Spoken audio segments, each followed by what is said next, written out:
Right now I'm joined by Shannon Crain, superintendent from Norwood School District. And Shannon, we were kind of talking off the air. You know, we actually met years ago, coincidentally, when you were doing your student teaching at Scott County Central. I was a student there. And now you're a superintendent at a school. I'm a superintendent at a school, and I'm sitting here at my desk last week, and I see this petition come across my email. And you and I have been talking back and forth. And so kind of explain to people who are not familiar with the petition exactly what it is and maybe the thinking behind it. Well, right now there's 4 classes in the state of Missouri for basketball, and that includes private or parochial schools and all that. They're all classified together for the state playoffs. And I've always thought it was an injustice. I mean, I've been in this almost 30 years now, since I was first started coaching, that the private schools always had an unfair advantage, be it said or not. You know, that's still debatable. Anyway, I wrote a proposal up which would basically have 4 public schools and then 2 private schools. Private schools would be divided between enrollment, so it would be a large and a small class, and then the public schools would basically be divided up as it is currently, but there would be 4 classes. You know, the schools are getting bigger. They've always rumored talk that he's going to go to 6 classes and right and such forth. But plus, I've thought of this, you know, for several years, and I'm getting older now and getting ready to get out. So I thought if I was going to try to improve it or do anything, I better do it now before I get out of coaching. I'm still coaching right now. I coached at Plato, Missouri for several years, about 16, 17, and I'm superintendent over here, and I'm coaching girls basketball right now. So it really is not going to affect me. You know, a lot of rumors out there, like on mosports.com, is, you know, that I'm looking for a better job or whatever, or it's going to help Norwood. No, that's totally against why I even wrote the thing. I thought I better write it before I got out and try to make a difference that way. You know, and it's interesting that you say that, and this kind of, when you and I were emailing back and forth, you know, and I told you I would enjoy to talk with you about this, even if we didn't do it as part of my website, just if we were just talking as two basketball coaches, more or less, because I'm always interested in ways to change the state tournament. I actually talked to the folks at MSHSAA a few years ago. This has probably been about 5 years ago. We were kicking different ideas around, you know, going to 4 classes, maybe moving the boys' weekend for the state tournament to one weekend, the girls to another one, putting all the boys' teams in one Final Four, all the girls' teams in one Final Four, all classes. And, you know, just different ideas that we talked about, and you just hit the nail on the head. At that time, the big push was to go to 6 classes, because there's actually a number in the bylaws that when there's a certain number of schools in the state that are playing basketball, that we will go to 6 classes. And we were really close to that number. And then what happened was in Kansas City and St. Louis, some schools got unaccredited, so they no longer had a team. Some schools got shut down. So that dropped us back below that number to where we stayed at 5 classes. But the debate then was, do we go to 6 classes or not? And I was actually arguing for 4 classes. I was saying I think 5 is too many. I would like to see us go back to 4 classes. And so when I read your petition, that's what interested me so much, was you were talking about going back to 4 classes, but then doing it on the flip side, put all the charter and all the private schools in their own class, which is also a big topic right now just among superintendents, with the governor wanting to take some money from the state, you know, education fund and give it to charter schools and private schools. I mean, how much of that have you heard from other superintendents, or just have you heard any talk about that as being part of the bill? Well, I haven't heard a lot about that, but the feedback that I'm getting is positive. Of course, I haven't heard from many private schools, but a lot of people have thought this way. When I did my research, Tennessee does it kind of, you know, in the same aspect, except their private is divided into schools that get tuition and schools that don't get tuition. And, you know, I've talked to Dr. Erhan at the state. In fact, several years ago, back when you were in 7th grade, we were both there at Scott County doing our student teaching together. Kurt Nerhan was there. So we've been friends for, the last 30 years, and I've always talked to him about the situation, and just him all around. I've always expressed that I always thought there was an unfair advantage on that part of it. But what I'm thinking off the top of my head right now, have you looked at the volleyball Final Four this past year? All 4 state champions are private schools. And, yeah, that's right. And then they say they don't have advantage or disadvantage. I'm not going to argue with it. I mean, I did the research, and the 1.35 multiplier that was put in effect several years ago had its effect, but what it has done is moved everything to Class 3. So in the last 5 years, there's like 65% of the Final Four participants have been private schools, and there's only, I think, around 11.4% of the schools in the state of Missouri are private. So there's a big disparity there on that aspect. Yeah, I agree with you, and I think, my brother's a high school coach down in southeast Missouri, and we talk about all things basketball. And when this petition came up, I texted him that same day, and I was in a meeting full of superintendents where they actually brought this petition and talked about it in our meeting. There's probably 100 superintendents in the room, and just the sense that I got from the people in the room that there's almost an anger right now among superintendents, at least in this part of the state, because we're so much closer to the state capital up here. There's a lot of anger right now in this part of the state because of the push for charter schools and the push for private school vouchers. And so I was telling my brother, a lot of times that these petitions like the one you wrote, there's been other ones in the past.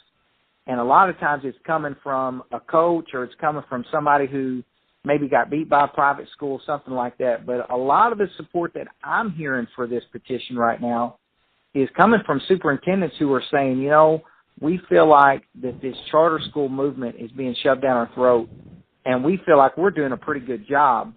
So, there's almost an anti-charter school resentment right now, and along the lines of what you just said, if you look at the percentages in the state tournament for the last 10 years or so of charter schools and private schools, the number that are in it compared to public schools, it is very disproportionate. Yeah, it's only going to increase as time goes on, as you can see that too. Yeah, and so what's some of the other feedback that you're getting, or how much support? It requires a certain number of signatures. I mean, do you think it's going to get enough to get on the ballot? Well, I finally got all the emails out. What I had to do was email each school, so we emailed the superintendent and principal from each school. And there's, 500-something districts, so it took a little time. So last week we finally sent an email out to everyone in the state of Missouri. What it requires is a 10% signature from the superintendent or principal. They have to send it to the state. It cannot be electronic. They have to handwrite it out. And I need 10% in each district. There's 8 districts in the state of Missouri as far as, the breakdown. Southwest Missouri, you got Northwest and Central and all that. So I need 10% of the vote in each, or 10% of each schools in each district to sign it before we can get it on the April ballot. And what you just described is fascinating to me because I'm not an anti-MSHSAA person, but I think that MSHSAA does a lot. My question for MSHSAA is always, who oversees MSHSAA? They oversee us and tell us when we do things wrong, and I've been on that side of the stick with MSHSAA before. But who tells MSHSAA when they're wrong? Who's their overseer? Yeah, they're supposed to work. They're supposed to work for the schools, right? But look how hard it is for you to get an item on the agenda or on the ballot. Not just 10% of the vote. You have to get 10% in every part of the state. But right. The MSHSAA Board of Directors, all they have to do is say, hey, we want this item placed on the ballot, and it's going to be on the ballot. So really, most of the rules changes for MSHSAA come from inside of MSHSAA when they like to spout out that MSHSAA is an organization run by its member schools. Well, you're a member school, and I'm a member school. You've got a good idea that at least deserves, I think, a vote in my opinion. Whether or not it goes through, people can decide. But I would really like to see this at least make it to the light of day to where people get a chance to vote on it. Right. I just hope that the word gets out there. You know, it goes to the principal and superintendent, and a lot of you get in bigger schools, they're not as, well, I would say athletic-minded, and they may see it come through and just kind of discard it. So if anybody out there can talk to their superintendent or principal that would want it on there just to, get them thinking about it, they had till December the 15th to get it into MSHSAA. So, and that's what I'd like to see happen. I just want it to make it to the ballot, and then people can decide. But I kind of fear what you just said. I mean, you get in some of these districts, and I know how they operate, and I think that's what MSHSAA counts on. They count on some apathy on the part of some schools. It will kill some ideas like that. So again, all the ideas can come from inside of MSHSAA instead of coming from the actual member schools like they preach at us. So I'm rooting for your petition to make it. So I hope it does. I just hope you try to get the word out there, and if it does, it does, and if it doesn't, it doesn't. But it's kind of, I felt like this for, several years, and I thought I better do something. There's been a lot of talk. I talked to a lot of coaches over the years, and something's always said that need to be done, but nothing's ever put in effect. We had, like I said, the 1.35, and some people are talking about increasing the multiplier, but I'd say down the road the multiplier will just have to, re-debate it every few years. Well, and my question about the multiplier is, how does the multiplier affect CBC, Chaminade, the schools that are 5A? You can't get multiplied any higher than 5A. I mean, you're already in the biggest class. So, and no offense, I'm not calling those schools out specifically. I'm just using them as an example. But, when you're right, the multiplier is very limited in its effect. And, I actually sent a note to Kerwin this week and said the same thing.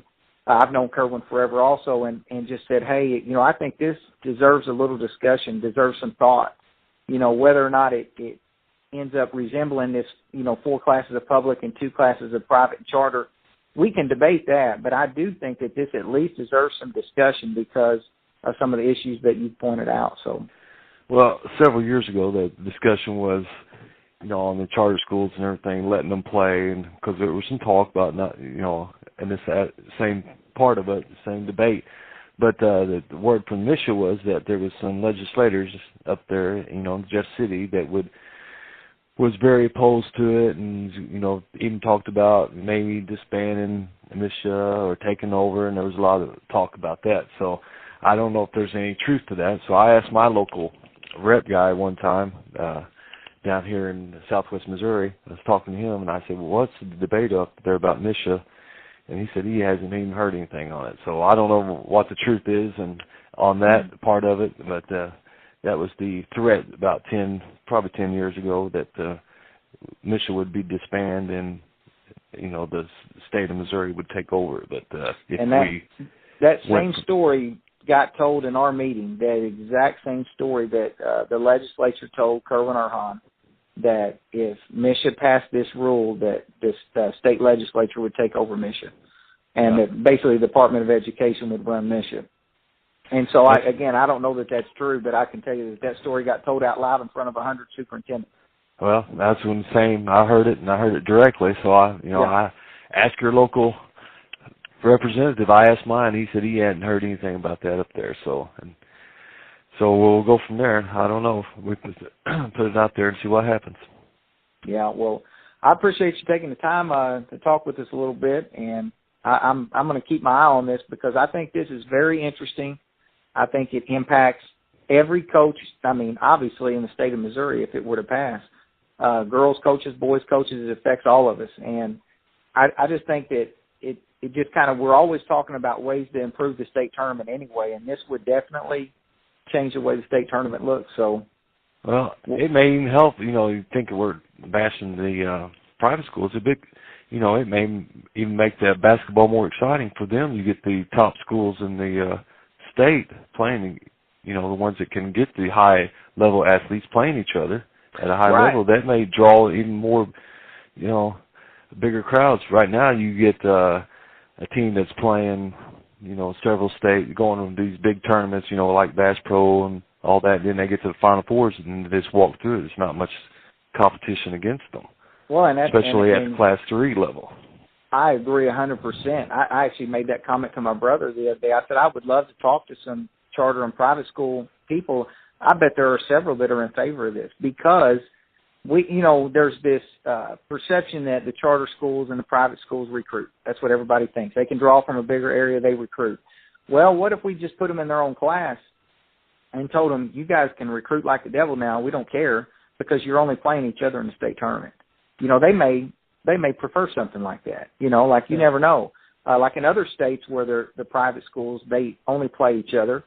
They're allowed. I mean, there's some of them that are building dorms and things like that. But again, they're only competing against each other, so it's okay. And right. You never know what they may be in favor of something like this. Yeah, that's what you need to get a private school and see what they say. Yeah, absolutely. That'd be good. Yeah, well, we'll keep everybody posted on this one, and like I said, just stay in touch. And I think it's good what you're doing. All right. Well, they got to December 15th to get it in, so get the word out. We're going to spread the word for you. All right. Thanks a lot. Okay. Thank you, Shannon. Bye-bye. Bye.